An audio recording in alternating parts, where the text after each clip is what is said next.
Hello friends, मैं हूं आपका दोस्त जेके। एक बार फिर से स्वागत करता हूं आप सभी का मेरी यूट्यूब चैनल डिजिटल वॉकवे में। दोस्तों, आज के इस एक्सेल के ट्यूटोरियल वीडियो में हम सीखने वाले हैं एक्सेल के दो अमेजिंग फंक्शन के बारे में, फॉर्मूला के बारे में, जिसका नाम है पीएमटी आईपीएमटी। ये दोनों अकाउंटिंग रिलेटेड फॉर्मूला फंक्शन है।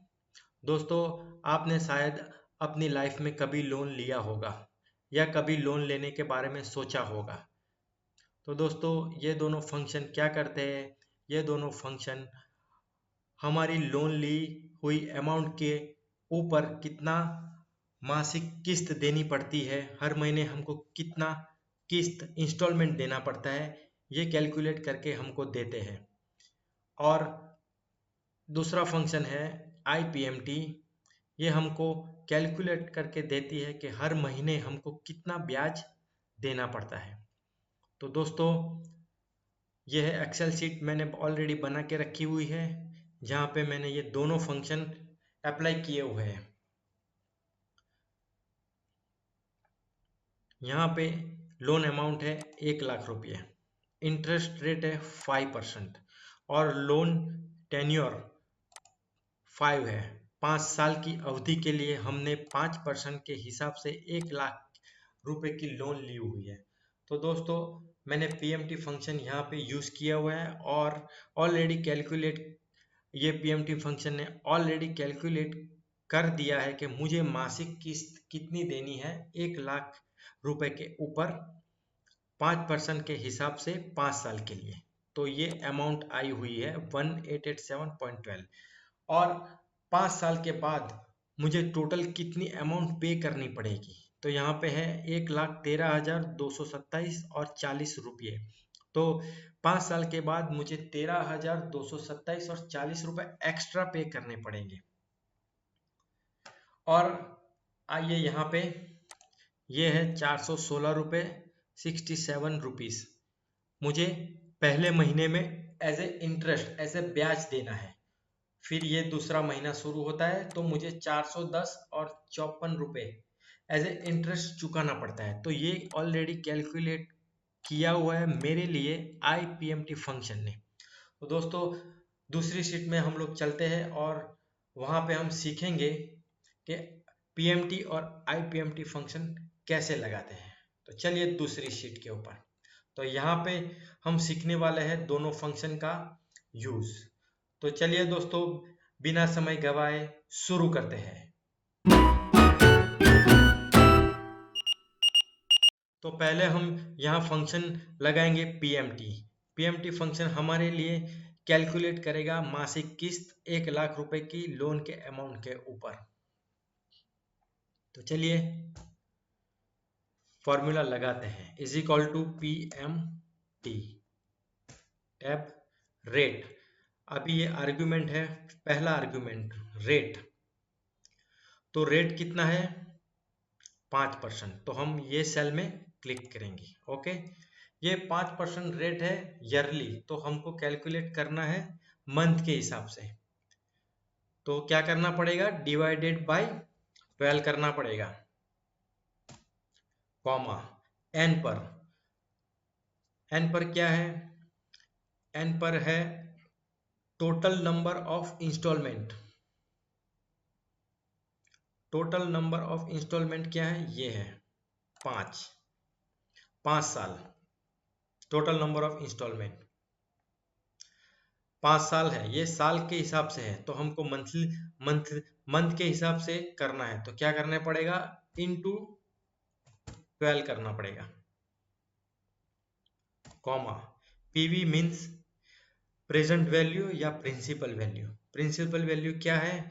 हमने कितना लोन लिया है? 1,00,000 रुपये। तो हम क्लिक करेंगे यहाँ पर और आप देख सकते हैं यहाँ पे ब्रैकेट में एफवी और टाइप लिखा हुआ है। ये ऑप्शनल है, हमको इसकी ज़रूरत अभी फिलहाल नहीं है। तो हम ब्रैकेट क्लोज करेंगे और एंटर करेंगे।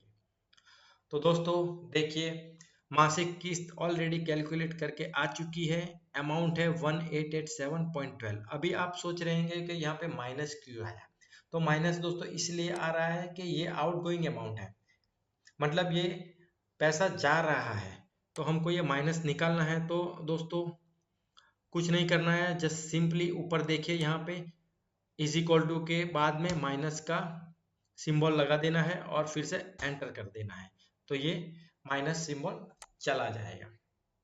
तो दोस्तों अब हम यहाँ पे कैलकुलेट करेंगे 5 साल के हिसाब पे हमको टोटल कितनी अमाउंट पे करनी पड़ेगी। तो ये बहुत इजी है दोस्तों, यहाँ पे लगा देंगे इज इक्वल टू, ये सेल करेंगे और इनटू 60 करेंगे, एंटर कर देंगे। तो हमको 5 साल के बाद टोटल 1,13,227 और 40 रुपए पे करने पड़ेंगे। तो ये तो हो गया पीएमटी फंक्शन के बारे में, कैसे लगाते हैं और कैसे इसको यूज करते हैं, क्या यूज है। अब दोस्तों आईपीएमटी फंक्शन सीखने की बारी है। आईपीएमटी फंक्शन क्या करता है? आईपीएमटी फंक्शन हमारे लिए हर महीने कितना ब्याज देना है वो कैलकुलेट करके बताता है। तो दोस्तों आईपीएमटी फंक्शन हम यहाँ पे यूज करेंगे और हम लोग हर महीने कितना ब्याज देना पड़ेगा वो कैलकुलेट करेंगे। मतलब पहले महीने, दूसरे महीने, तीसरे महीने अप टू 60, 5 साल में 60 मंथ आते हैं, तो अप टू 60 मंथ हमको कितना ब्याज देना पड़ेगा हर महीने वो कैलकुलेट करेंगे हम लोग यहाँ पे। तो देखिए कैसे करते हैं दोस्तों। इज इक्वल टू मैं लगाता हूँ IPMT। दोस्तों ये फंक्शन लगाने से पहले हम लोग यहाँ पे लिखेंगे, पहले 1 to 60 मंथ ऑलरेडी हम लोग यहाँ पे लगा के रेडी कर देंगे दोस्तों। तो पहले मैं पहला मंथ का कॉलम, पहले मंथ यहाँ पे ऐड कर देता हूँ। एक मीन्स हमारा पहला मंथ, यहाँ पे दूसरा मंथ आएगा।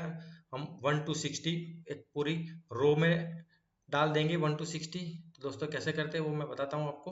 पहले एक लिखा, फिर यहाँ पे जाना है फील्ड में, फिर जाना है सीरीज में, फिर यहाँ पे सिलेक्ट करना है कॉलम में, और 1 तो ऑलरेडी है, स्टॉप वैल्यू 60 करेंगे और एंटर कर देंगे। तो 1 to 60 हमारे 60 मंथ, ऑल 60 मंथ यहाँ पे आ गए हैं दोस्तों। ठीक है, तो अब हम IMT फंक्शन लगाएंगे। Is equal to IPMT, tab मारा, रेट हमारा क्या है दोस्तों, रेट 5% के हिसाब से हमने लोन ली है, तो हम लोग मंथली के हिसाब से करेंगे तो डिवाइड बाय 12 करना पड़ेगा। फिर आएगा पर मीन्स पहले मंथ की किस्त ब्याज हमको जानना है, तो ये सेल सिलेक्ट करेंगे F5। दोस्तों F5 तो हमने सिलेक्ट कर लिया, लेकिन हमने ये C5 सेल लॉक नहीं किया है, इसको लॉक करने पड़ेगा। क्यों लॉक करने पड़ेगा? क्योंकि हम ये फॉर्मूला नीचे तक ड्रैग करने वाले हैं, 1 2 3 4 ऐसे 60 तक ड्रैग करने वाले हैं, तो हमारा ये सेल वैल्यू हिले नहीं, उसके लिए हमको उसको लॉक करना पड़ेगा। तो पहले लॉक कर देते हैं दोस्तों। लॉक कैसे करते हैं?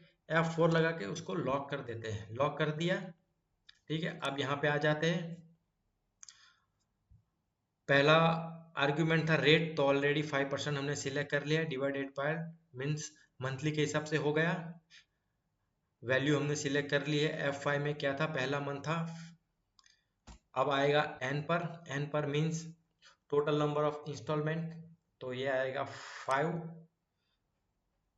इंटू 12 करना पड़ेगा। क्यों करना पड़ेगा? क्योंकि हम मंथ के हिसाब से कैलकुलेट कर ले, तो इंटू 12। तो फिर से हम ये सेल लॉक कर देंगे। लॉक कैसे करेंगे दोस्तों? F4, ठीक है, ओके। फिर कॉमा लगाएंगे और प्रेजेंट वैल्यू या प्रिंसिपल वैल्यू 1 लाख रुपये, इसको भी हम F4 लगा के लॉक कर देंगे और ब्रैकेट क्लोज कर देंगे। क्योंकि ये दो बाकी के फंक्शन है FV और टाइप, ये अभी ऑप्शनल है, हमको ये नहीं चाहिए, तो ब्रैकेट क्लोज करेंगे, एंटर कर देंगे। तो अरे वाह, देखिए दोस्तों हर महीने हमको कितना ब्याज देना पड़ेगा ऑलरेडी कैलकुलेट करके आ गया, 416 रुपये और 67 पैसे हमको पहले महीने एज ए ब्याज देना पड़ेगा। ये माइनस सिंबल निकालने के लिए मैंने आपको सिखाया था, यहाँ पे जाना है और सिंपली माइनस लगा देना है, एंटर कर दीजिए, माइनस सिंबल चला गया। अब दोस्तों हम ये फॉर्मूला नीचे तक ड्रैग करेंगे, तो हमको हर महीने कितना ब्याज देना पड़ेगा वो यहाँ पे मिल जाएगा। तो दूसरे महीने 410 और 54 रुपये हमको देना पड़ रहा है। तीसरे महीने 404 और 39 रुपीज देना पड़ रहा है। तो हम सीधा ड्रैग कर लेते हैं 60 महीने तक। ओके, तो ये पूरा 60 महीने का कैलकुलेशन हमारे साथ आ गया है। हम नीचे यहाँ पे टोटल कर लेते हैं दोस्तों, टोटल। ओके, और टोटल यहाँ भी कर लेते हैं। टोटल यहाँ करना मैं शॉर्टकट की आपको सिखा रहा हूँ, alt plus is equal to enter, total आ गया। इसको जरा थोड़ा फॉर्मेट कर लेते हैं हम दोस्तों। ये टोटल को बोल्ड कर लेते हैं, यहाँ येलो कर लेते हैं, इसको भी बोल्ड कर लेते हैं और इसको भी यहाँ येलो कर लेते हैं। थोड़ा सेल का साइज ये बड़ा कर लेते हैं दोस्तों। ठीक है दोस्तों, फॉर्मेट में बॉर्डर लगा देते हैं। ओके दोस्तों, अभी इसको हम क्या करेंगे, थोड़ा बड़ा कर लेंगे। ओके, तो दोस्तों 5 साल के बाद हमको टोटल ब्याज देना पड़ रहा है 13,227 रुपये 40 पैसे। दोस्तों ये यहाँ पे ऑलरेडी हमने पहले ही कैलकुलेट कर लिया था, 13,227 और 40 रुपये 5 साल के बाद एक्स्ट्रा देना पड़ेगा। 1 लाख के ऊपर 13,227 रुपये और 40 पैसे, यह यहाँ पे ऑलरेडी कैलकुलेट हो चुका है। तो दोस्तों आशा करता हूँ कि आपको ये दोनों फॉर्मूला का यूज और उसे कैसे लगाते हैं एक्सेल शीट में समझ में अच्छे से आ गया होगा। दोस्तों यूट्यूब पे आपको इन डिप डिटेल में समझाने वाला ऐसा वीडियो कहीं नहीं मिलेगा। तो दोस्तों जाते जाते मेरी इस चैनल को सब्सक्राइब जरूर कर लेना। तो फिर मिलते हैं अगले वीडियो में। तब तक के लिए गुड बाय, धन्यवाद, हैव ए नाइस डे।